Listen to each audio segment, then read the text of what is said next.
kukombana na shetani kulingana na ile 14:30 kitabu kile cha Yohana. Kuna mkuu wa ulimwengu ambaye ni shetani. Kwa hiyo ulimwengu, shetani akiwa kiongozi wake. Kwa hiyo ili kushinda ulimwengu na shetani, lazima ukiri na kuamini Yesu ni Kristo mwana wa nani? Wa Mungu. Hapo utakuwa umeshinda ulimwengu.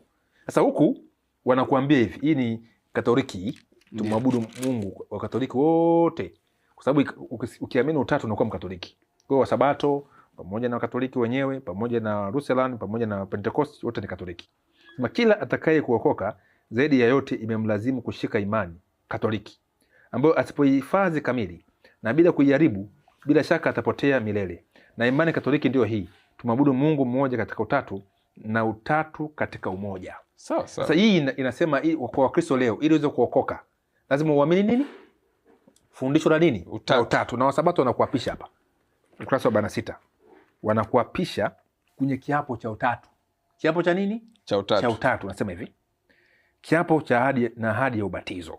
Kiapo cha kwanza: je, unaamini kwamba kuna Mungu mmoja, Baba, Mwana na Roho Mtakatifu, mmoja wa nafsi tatu za milele? Unasema ndio, naamini. Kwa hiyo huwezi kuokoka pasipokuwa na imani Katoliki. Kwa Sabato, ili ubatizwe lazima unyoshe mkono ukiukiri nini? Utatu Mtakatifu. Lakini imani ya kuokolewa ni moja, ni kumkiri Yesu ni Kristo mwana wa nani? Wa Mungu. Hebu nipe tu ile andiko pia. Wakati tunakumaliza hii mada. 20:31. Imani Yohana 20:31 Yohana. Hiyo ndio imani ya kuokoka, ndugu simulizi. Okay. Soma andiko.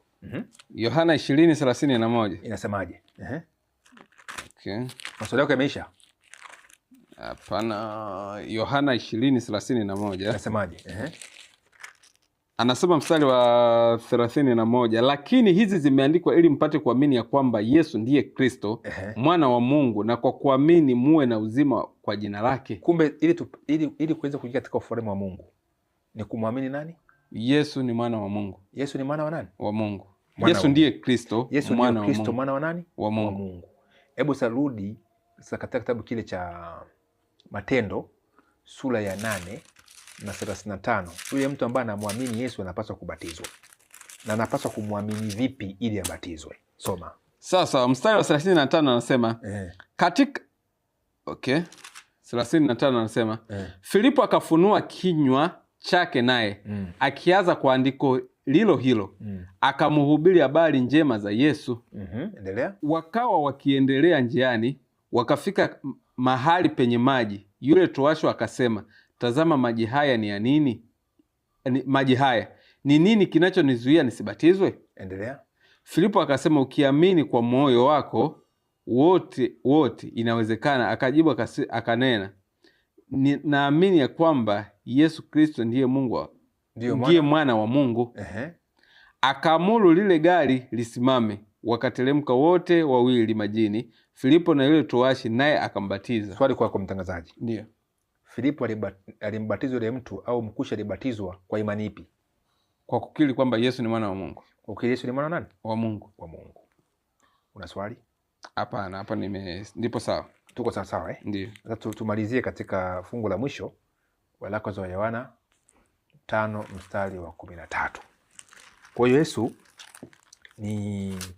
na pia tuongeze na lingine la Ufunuo ili tu kwamba kuna swali moja kwa nimeuliza mwanzoni kwamba je, akiwa mbinguni anakuwa ni nani pia?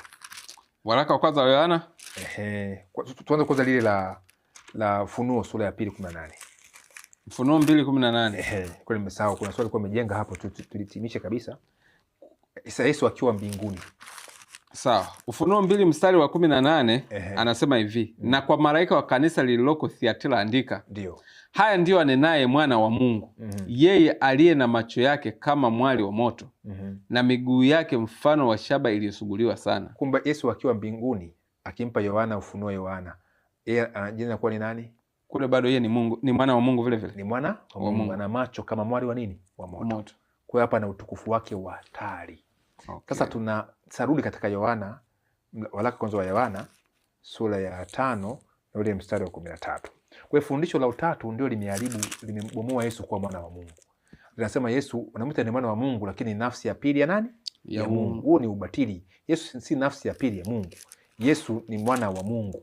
Mungu ni mmoja na mwenye nafsi mmoja tu, na akiapa kulingana na Waebrania 6:13 anahapa kwa nafsi yake, maana hana mwingine mkubwa kuliko yeye. Haapi kwa nafsi zake, anafsa kwa nafsi yake, ambao huyo Mungu ana mwana. Sasa ukimwamini, ukikubali Yesu ni mwana wa Mungu, na maana umetambua Mungu ni mmoja mwenye huyo mwana, na ukiamini hivyo unakuwa na uzima wa milele. Soma andiko.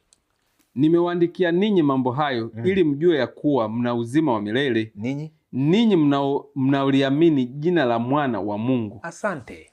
Kwa maana mtu ambaye anaamini Yesu ni mwana wa Mungu ameandikiwa hapo kwamba ana uzima wa nini? Wa milele. Kinyume chake asiamini hana uzima wa nini? Wa milele.